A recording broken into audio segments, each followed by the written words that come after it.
Mr. Tanvir? Yes, sir. Good morning, my name is Jayakumar and I'm the Human Resource Manager. Please meet my fellow panel viewers. I'm Mr. Assam, the head of the safety department. Nice to meet you, Mr. Assam. Ms. Nampus, graphic designer. Hi. Mr. Javed from publishing department. Mr. Sui from Yes, sir. Welcome to Majestic Wildlife Publications. Please have a seat and the interview will start shortly. Yes, sir. Hello, Mr. Yes, sure. Would you like to have any coffee? Or? No, thank you. I'm sorry, but now we have no morning coffee. So, Mr. Tanvir, can you tell us about yourself, please? Okay, I'll start with the rudimentary facts that you're already aware of. My name is Tanvir Islam. I'm 28 years old. I'm from Bangladesh. Which part exactly? I'm from the capital city, Dhaka. Furthermore, would be I like traveling. I like going to places for which I am a wildlife photographer. And I also like watching survivor shows on television on channels such as National Geography and Discovery. And I also like reading books. Oh, so you're familiar with our tradition? Yes, I have read some of your books. Actually, that is what has triggered me to apply for this company. I see from your CV that you went to Taylor's University in Yes. Malaysia. So what inspired you to study arts? Not to boast about myself, but since a very young age, I already had the skills to be a photographer specializing in wildlife. So I wanted to expand the horizons of my knowledge and further improvise on my skills.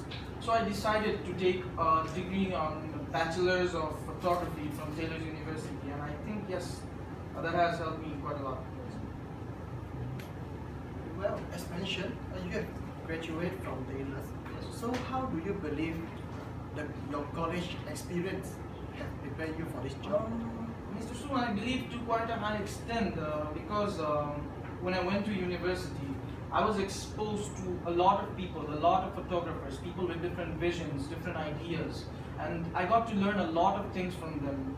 And the lecturers were also very friendly. They were also very well known. How was your relationship with your lecturers? Actually, it was quite good, sir, and for which I got to know about their challenges, their difficulties. They inspired me a lot, and that has motivated me a lot to move further and work harder. Can you name any of the lecturers? Yes, Miss. Ironically, her name is Miss Jennifer Aniston. She's a quite famous wildlife photographer. Her book was just published last year. You're familiar with her work. Yes. Alright, Tanvir. Where have you worked and what projects have you done for the past 3 years? Mr. Jay, I have been working for quite a long time, but in the past 3 years I have done some projects. I'll mention some of them. I have worked in the rainforests of Brazil and Malaysia. In the rainforest of Brazil, I was mainly there to take pictures of the ecosystem, the animals and plants that domicile there. Were you alone on your trip there? No, I usually travel with my crew. They're there to support me with everything. And in Malaysia, I was there to take picture. I was in Sabah. I was there to take picture of the world's biggest flower, and it was for a book which was to be published on the world full of flowers. I've also been to Latin America, the Andes. The Andes stretches through a lot of countries, as we all know, and quite harsh conditions, I would say. But I was there to take pictures of mountain goats, rams, and mountain pumas over there, how they live there in their natural state, their habitat. Yeah, so I believe I was successful in taking pictures over there also.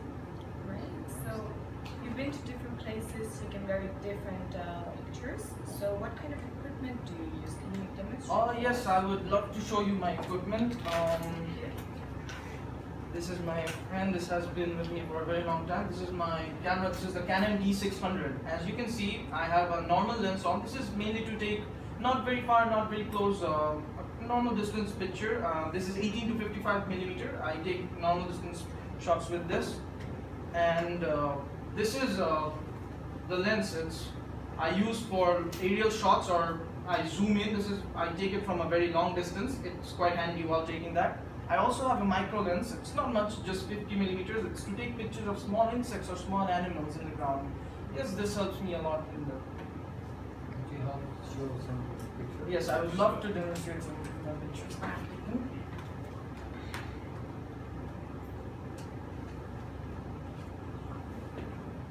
If you would closely look at the picture, this is a picture taken by the normal lens. I already have one. This was in my time in Brazil, the rainforest. It's a picture of a very endangered species. It's an uncommon butterfly. Yes, and this is a picture of a ladybird I also took in the rainforest of Brazil. And as you can see, it was taken actually from quite a close shot. I used the micro lens to take this picture. And this is from my time in the Andes. This is the picture of mountain goats. They're very fascinating creatures, I would say. And this was actually taken from quite a long distance. I used my long distance lens, and this is actually during breeding season in the Andes.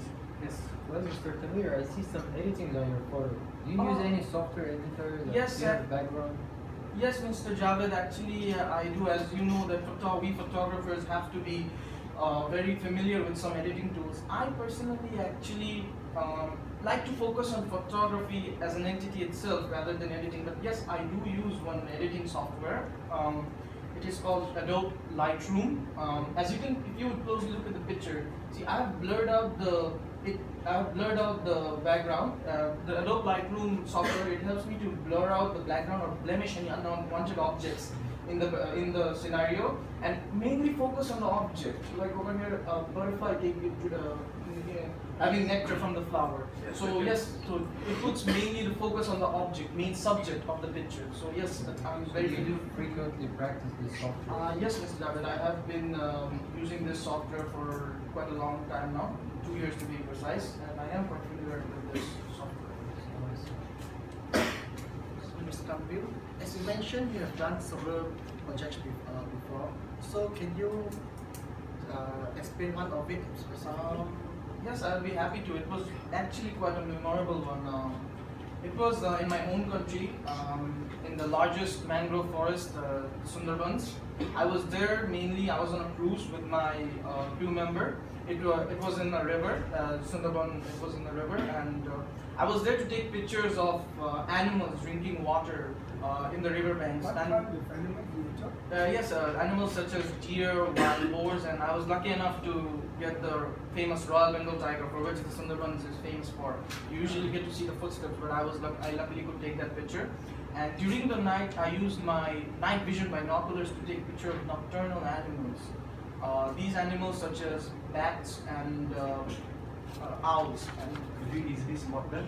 it was with my night vision binocular, it was easy to spot. And this project was mainly for a book which was to be published on wildlife in Sundarban. Yes, it was. My pictures were published in this book. Okay, Mr. Tanvir, that's quite good.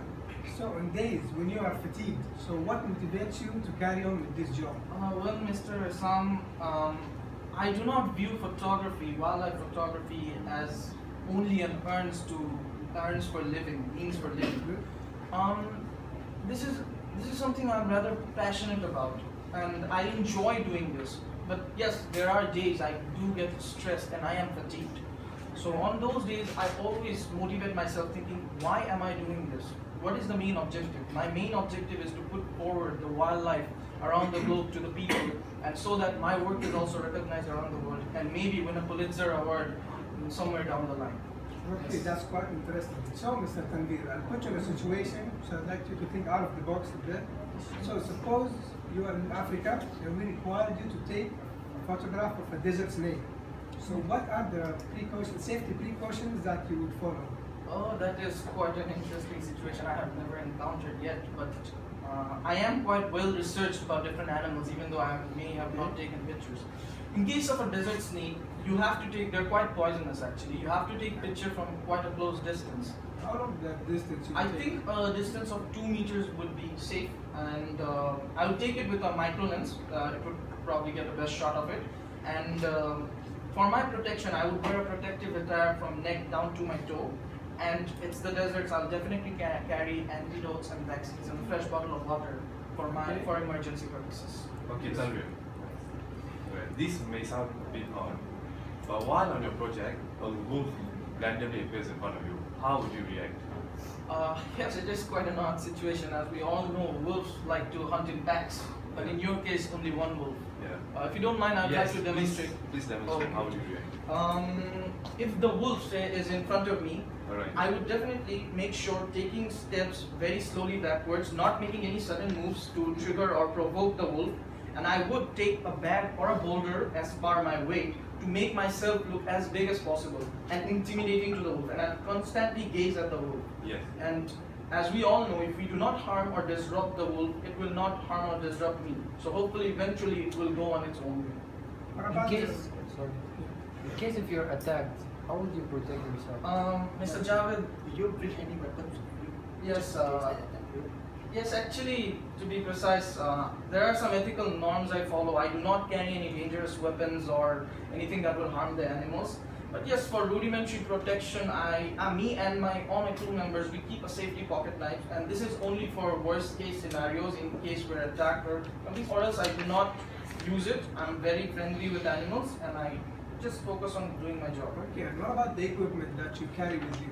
Mr. Sam, these equipments are of very emotional value to me. Whatever happens, I always like to carry my equipment with me, whatever the situation.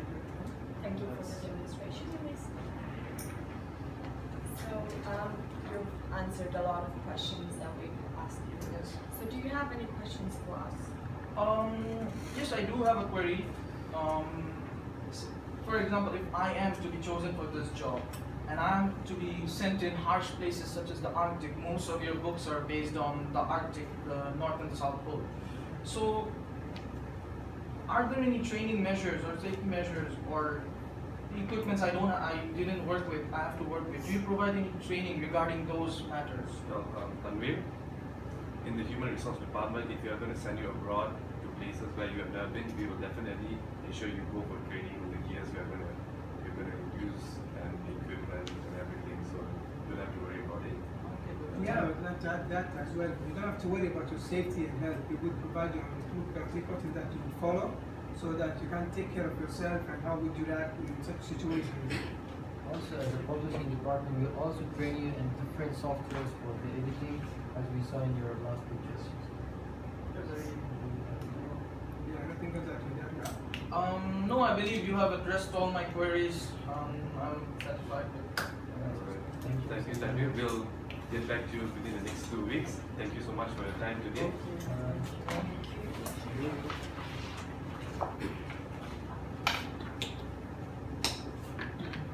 Thank you for your Thank time. you so much. Have a good day.